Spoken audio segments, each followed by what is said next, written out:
এই চ্যানেলে সম্প্রচারিত সকল খবরই সচেতনতামূলক এবং শিক্ষণীয়, কোনো কিছুই প্রভাবিত নয়। Medical service centre, service doctors forum এবং নার্সেস ইউনিটের তরফ থেকে জাল স্যালাইন কাণ্ডের প্রতিবাদে স্বাস্থ্য ভবন অভিযানের ডাক। তাদের দাবি, নিষিদ্ধ কোম্পানির রিঙ্গার ল্যাকটেক ব্যবহার ফলে প্রসূতির মৃত্যু হয়। রাজ্য সরকার ও ওষুধ কোম্পানির অশুভ আতাতে মরছে সাধারণ মানুষ। বিচার বিভাগীয় তদন্তের মাধ্যমে প্রকৃত দোষীদের দৃষ্টান্তমূলক শাস্তির দাবিতে আজকের এই অভিযান। প্রত্যেকটা মেডিকেল কলেজ এবং সরকারি হাসপাতালে এই স্যালাইন চলছে।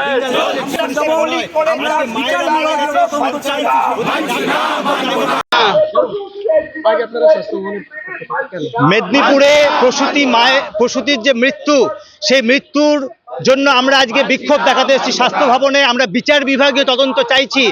জাল এবং সাবস্ট্যান্ডার্ড রিঙ্গার ল্যাকটেট পেয়ে যে মা মারা গেছে, আরো 3 জন মা মৃত্যুর সঙ্গে পাঞ্জা লড়ছে, জানি না তারা বাঁচবে কিনা।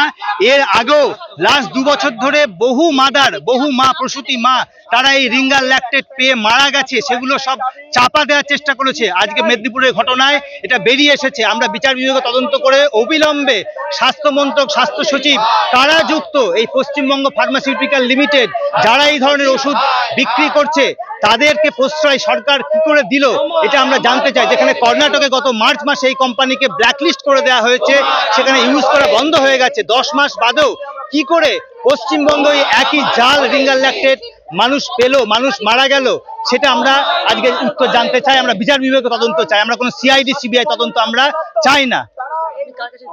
স্বাস্থ্য সচিবের কাছে, হেলথ সেক্রেটারির কাছে।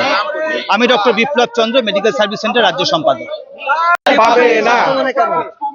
এখানে আমরা এসেছি জবাব চাইতে, যে কোম্পানির ওষুধ স্যালাইন নিষিদ্ধ করা হয়েছে অন্য রাজ্যে, সেই স্যালাইন কি করে দীর্ঘদিন ধরে চললো আমাদের রাজ্যের হাসপাতালগুলোতে, যাতে পরিণতিতে একজনের মৃত্যু হয়েছে, আরো 3 জন মৃত্যুর সাথে পাঞ্জা লড়ছে। আমরা সেই জবাব চাইবো। এত ক্যালসনেস কেন এই ওষুধ কোম্পানির সাথে?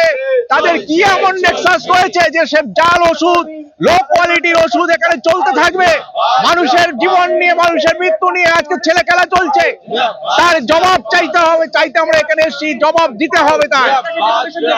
আমরা প্রিন্সিপাল সেক্রেটারির কাছে যাব, কারণ এই স্বাস্থ্য দপ্তরই হচ্ছে একমাত্র দায়ী।